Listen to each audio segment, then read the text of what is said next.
Shalom à tous, Baruch Hashem, on reprend le Chok HaEmuna, on est le 7 Nissan pour le cycle annuel. Donc on reprend le jardin de la foi dans les épreuves que Dieu nous en préserve, du Shalom Baït. Et dans cette dure épreuve où un homme il peut être poussé par sa femme à sortir de la maison et comment il doit gérer cette épreuve-là pour mieux retrouver sa femme. Donc, Esli Akol Besséder, chez moi, tout va bien. Il dit le Rav, il se peut que des fois l'homme, lorsqu'il se comporte comme il faudrait, okay, il a l'impression que lui, il se comporte parfaitement. Il pense qu'il fait ce qu'il y a de mieux qu'il pourrait faire à la maison. C'est pourquoi pour lui, c'est très difficile d'accepter les plaintes de sa femme. Alors, comment il doit gérer quand une personne a l'impression qu'elle est au top du top par rapport à son comportement avec sa femme et qu'il a des plaintes en face de lui? Eh bien, il doit savoir que peu importe qu'est-ce que toi tu penses, Ken, peu importe qu'est-ce que toi tu fais, au final, la dernière ligne la dernière ligne du discours, c'est qu'au final, ta femme, elle n'est pas satisfaite. Qu'est-ce qu'on retient? C'est qu'on voit qu'au final, tu peux dire tout ce que tu veux, ta femme n'est pas satisfaite, un point, c'est tout. Et ça, c'est quelque chose qui t'invite et qui t'oblige à devoir te réparer. Parce que c'est ta mission à toi et c'est ton devoir à toi de réjouir ta femme. Et si ta femme, elle n'est pas heureuse, tu dois réparer ça, c'est pas normal. À quoi ça ressemble le Rav nous dit? Okay. Ça ressemble maintenant à un garagiste. Il promet qu'il va réparer le moteur de la voiture de la meilleure manière. Et maintenant, voilà, il change toutes les pièces de la voiture, etc. Mais au final, eh ben, le moteur, il ne marche pas. Est-ce qu'il peut venir maintenant, le garagiste, et venir dire, tu sais, moi, ça y est, j'ai fait ce que j'avais à faire, il faut me payer. J'ai changé les pièces, j'ai fait tout ça. Il faut me payer.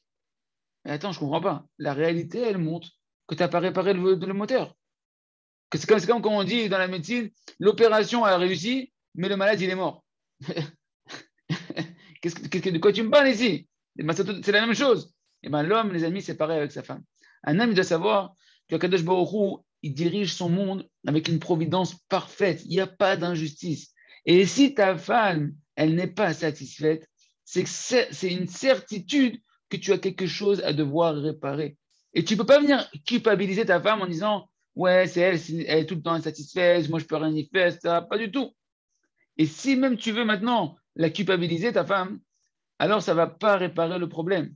Tu vas que, chas de shalom, éveiller encore plus le problème en maintenant venant pointer du doigt ta femme. Donc, une personne elle doit savoir que c'est sa mission de réparer sa femme et que tant que de réparer sa femme, de devoir épanouir sa femme, de devoir satisfaire sa femme. Et tant que ta femme n'est pas satisfaite, eh ben, que tu peux dire tout ce que tu veux, que tu te comportes parfaitement. Au final, tu as encore des choses à réparer parce que ta mission, c'est de la rendre heureuse. On continue avec le jardin des louanges. Ahavat Israël, l'amour d'Israël. Toutes les choses qu'on a vues jusqu'à présent dans les pages précédentes, c'est ce qu'on appelle les conduits de l'abondance d'Hachem, de toutes les personnes qui sont proches d'un homme dans sa vie. Et si jamais, on l'a vu avec sa femme, avec ses parents, avec les tzadikim, les rabbanim qui t'entourent, etc.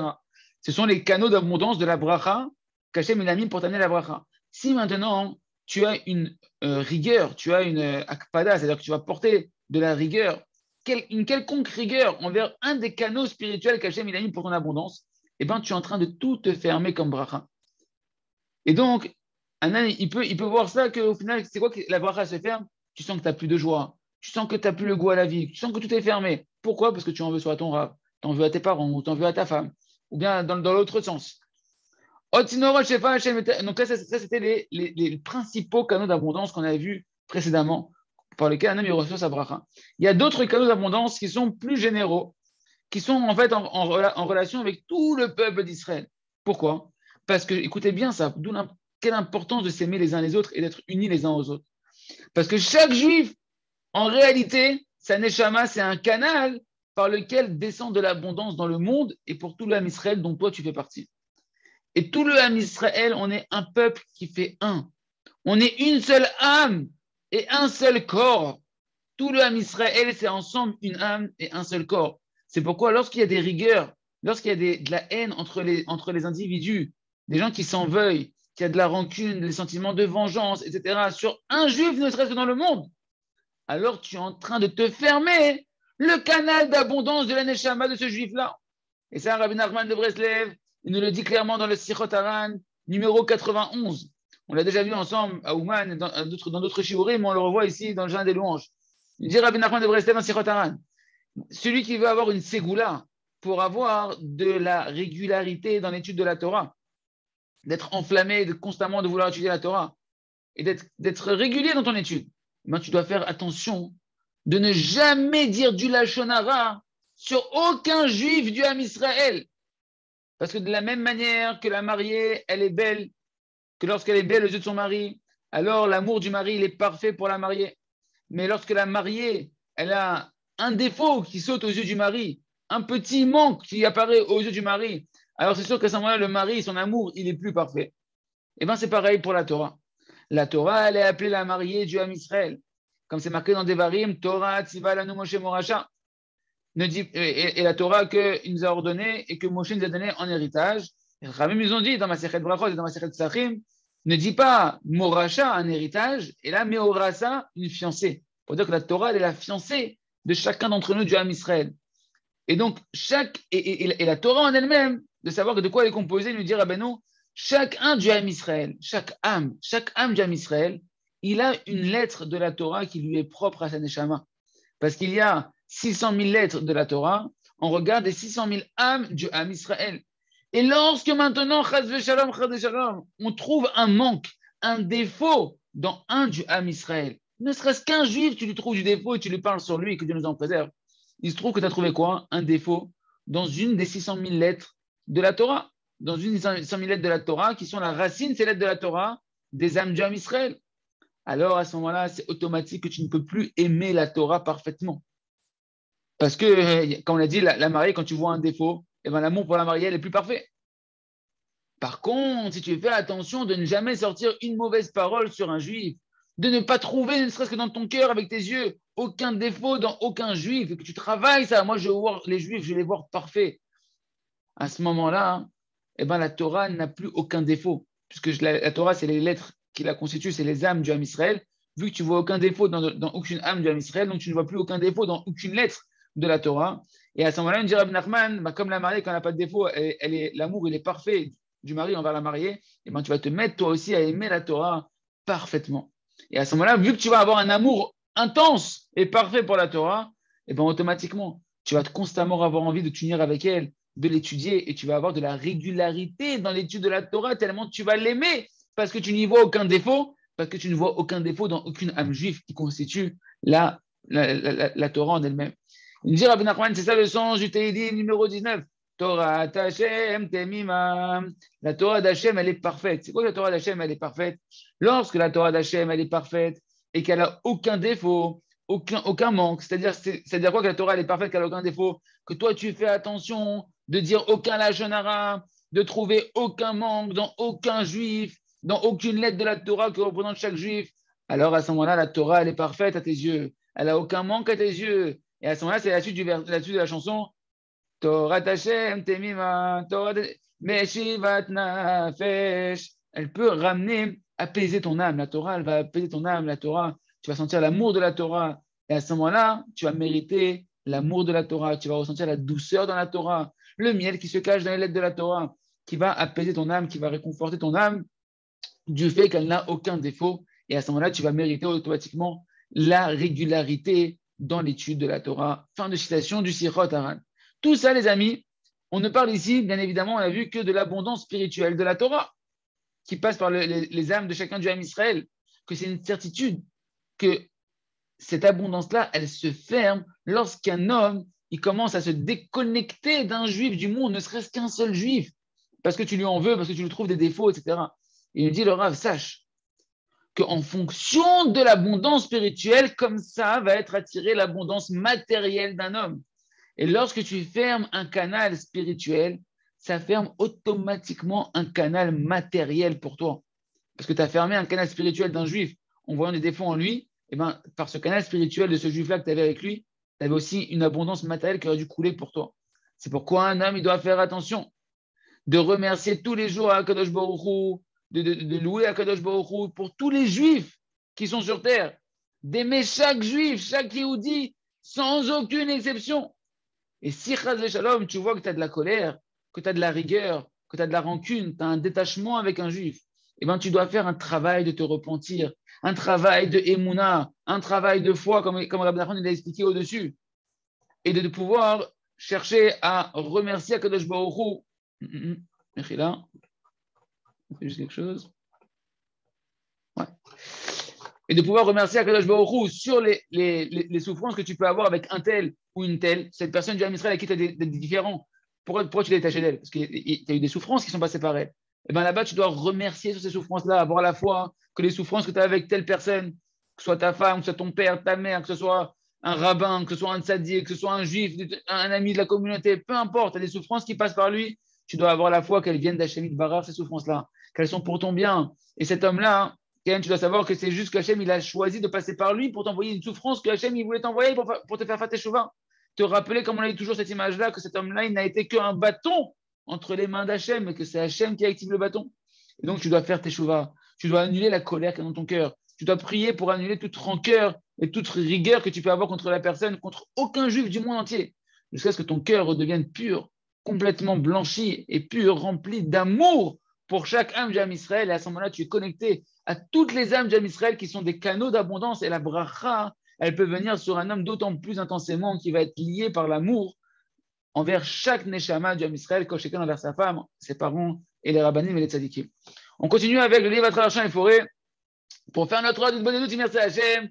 Milchemet Amalek, la guerre contre Amalek, l'ennemi numéro 1 du Ham Israël. Dis-le, sache qu'il y a plusieurs sortes d'affaiblissement de la prière. Et concrètement, en réalité, toutes sortes d'affaiblissement qu'un homme il peut avoir dans son service divin et dans la prière, c'est ce qu'on appelle l'écorce de Amalek, l'ennemi numéro 1 du Ham Israël, qui vient en réalité, valeur numérique de Amalek, c'est Safek, c'est le doute. Il vient te mettre en réalité des doutes dans la force de ta prière. Et plus un homme, il va savoir se renforcer et avoir foi, avoir confiance dans sa propre prière, qu'il peut avoir des miracles par sa prière, plus ça veut dire en réalité qu'il est en train de mener la guerre contre Amalek et qu'il est en train de le soumettre parce qu'il est en train de combattre quoi? Les doutes qu'il a dans sa foi. Parce que la foi et la prière sont une seule et la même chose. Et donc quand tu combats les doutes dans ta prière, tu es en train de combattre les doutes contre la Emouna, contre la foi, que c'est ça tout le combat de Amalek qui voulait nous faire douter dans notre foi en Hachem. C'est marqué dans la Torah à propos de la guerre de Amalek que Moshe, Moshe était le représentant qui était complètement rempli de Emouna, le représentant de la foi. Il était complètement rempli de foi, Moshe Rabbeinu.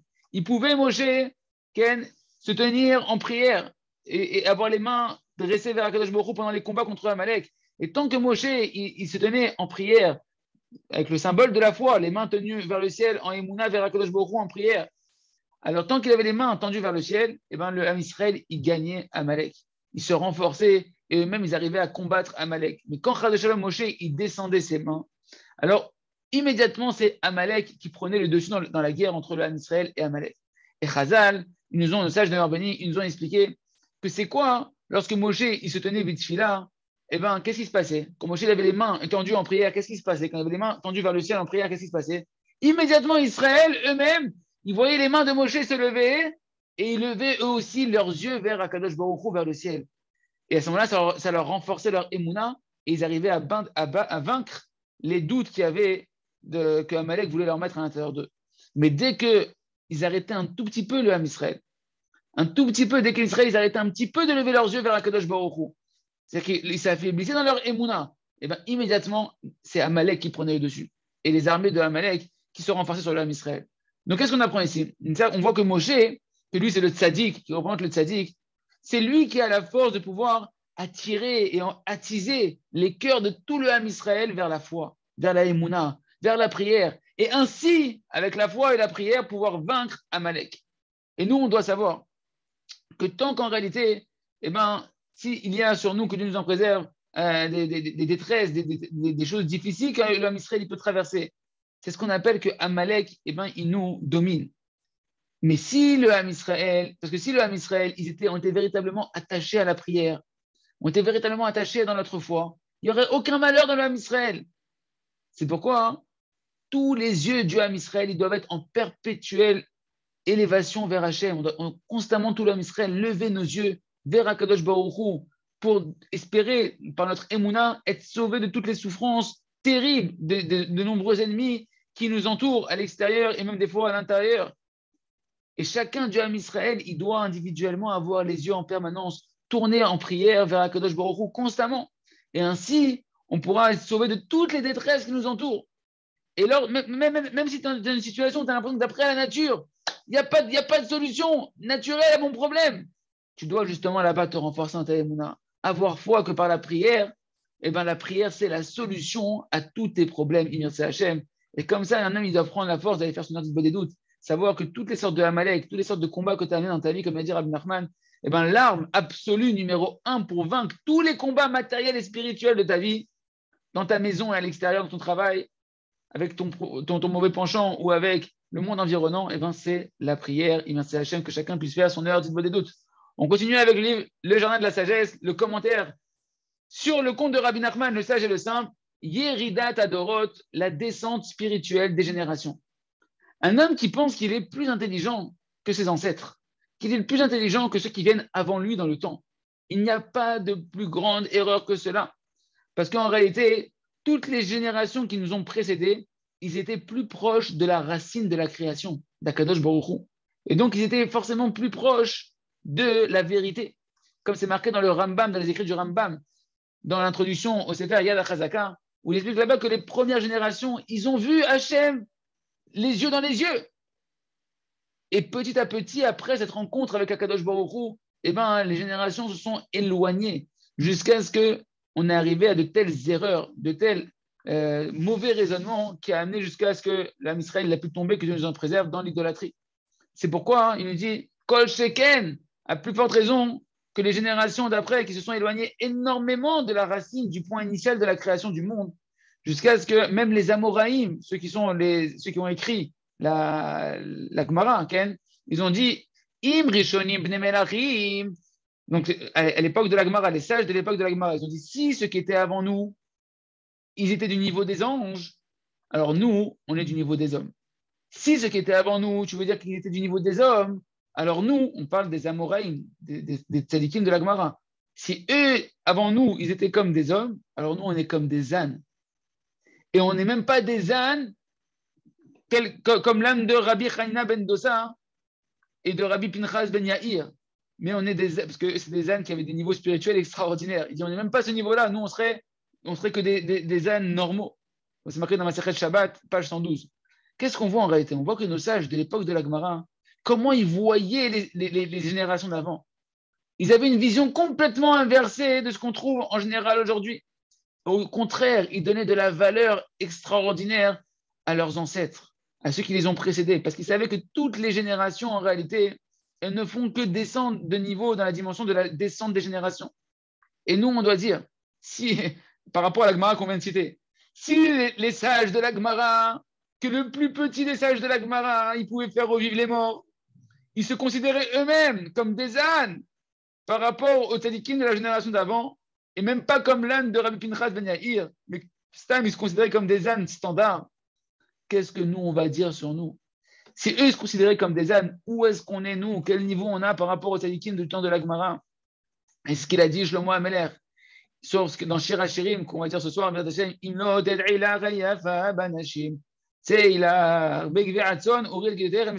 dit là-bas, Shlomo Ameler? Il dit, le sage de Moab, ils ont dit que de la même manière que le troupeau, que lorsque le berger, on ne le voit plus, que le troupeau, il perd des yeux le berger. S'ils ne font que rechercher, s'ils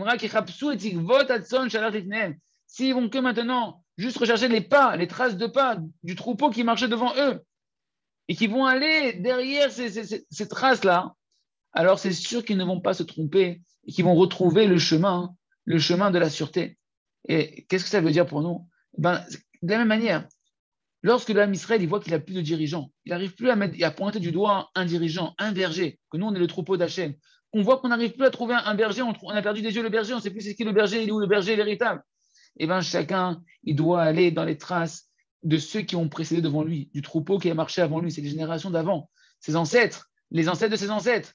Et si tu marches toujours dans les traces, dans les sillons, dans les pas qu'ont tracé tes ancêtres, c'est sûr que tu marches dans la bonne direction et que tu ne vas pas t'égarer en chemin et arriver à de grandes erreurs. De là, on apprend, les amis, combien on doit avoir Emunat Rachamim, combien on doit valoriser l'héritage qu'on a reçu de nos pères, qui ont reçu de leurs pères, qui ont reçu de leurs pères, les valeurs du judaïsme et les générations précédentes, en sachant que, au contraire, plus ils sont anciens et plus ils ont de la sagesse et ils ont de l'authenticité, ils sont proches de la vérité et qu'on doit, en allant dans le chemin de nos ancêtres, et bien toujours on saura qu'on est dans le bon chemin, de la bonne direction. On continue avec le Sefer.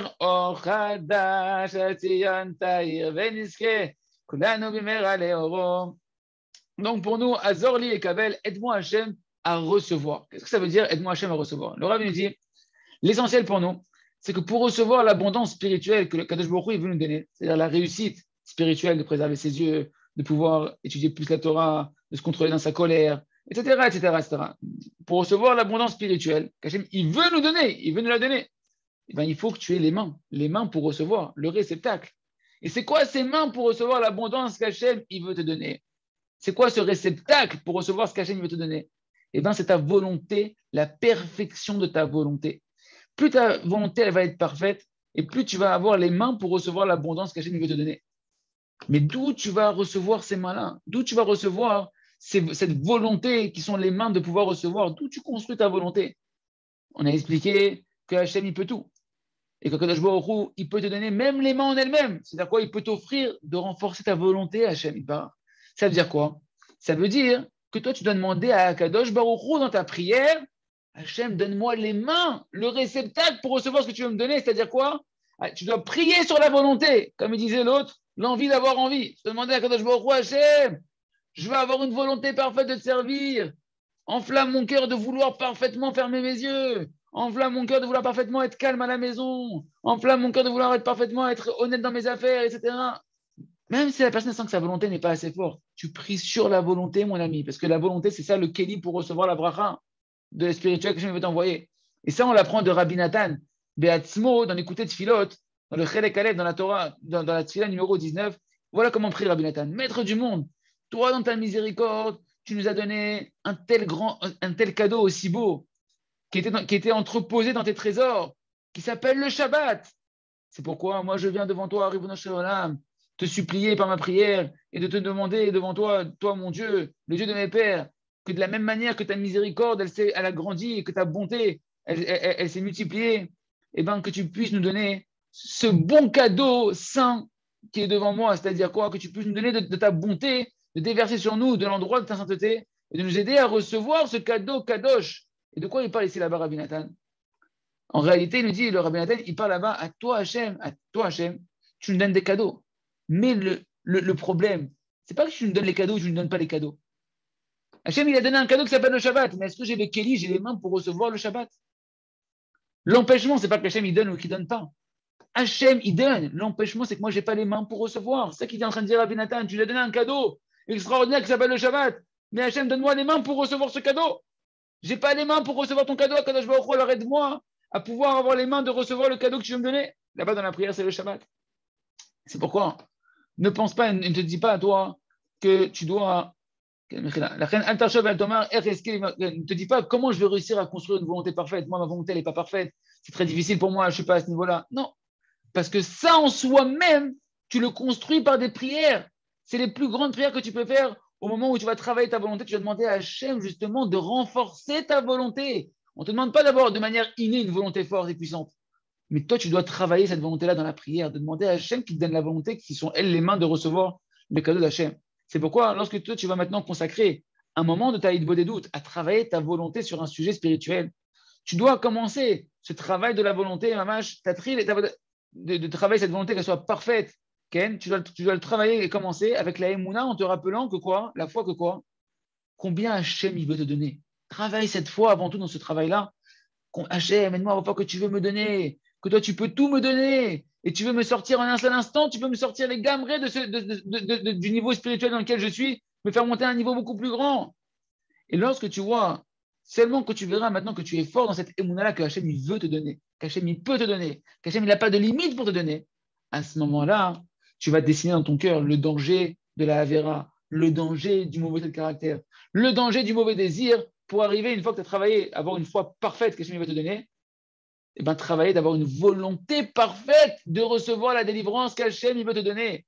Et comme ça, tu vas dire à Hachem, regardez, on va concrétiser ça par une prière, un exemple de prière. Maître du monde, n'est-ce pas que toi, tu veux, tu désires, tu attends, tu te languis de me donner, de me donner ce que je veux spirituellement pour grandir vers toi. Et évidemment, bien sûr, Hachem, que toi, tu veux tout et que tu peux tout me donner. Tu peux, il n'y a pas de limite pour toi, Hachem. Et moi, dans mon côté à moi, je suis obligé d'être délivré. Parce que tant que je ne suis pas délivré, tant que je ne reçois pas la délivrance que je te demande, et que je continue à faire des fautes, à transgresser encore des avérotes, et transgresser ta volonté que tu nous en préserves, je ne peux pas continuer à vivre comme ça, Ribono Shalom. Et si je sentais véritablement le danger qu'il y avait ici, et que j'arrivais à la volonté parfaite, immédiatement je serais sauvé, Ribono Shalom. Mais je n'ai pas cette volonté pour l'instant. Cette volonté, je sais qu'elle n'est pas parfaite à l'intérieur de moi. Alors aide-moi sur ça, en soi-même de prier sur ça, Ribono Shalom. Aide-moi à arriver à avoir une volonté parfaite, de ressentir véritablement le danger de la Avera, que je ne peux pas vivre en continuant à faire cette Avera-là, et que je suis obligé que tu me délivres maintenant, sinon je vais mourir, Ribono Shalom. Voilà comment on doit prier, les amis. D'une part, je prie pour avoir une foi parfaite qu'Hachem il veut et qui peut me délivrer en cet instant.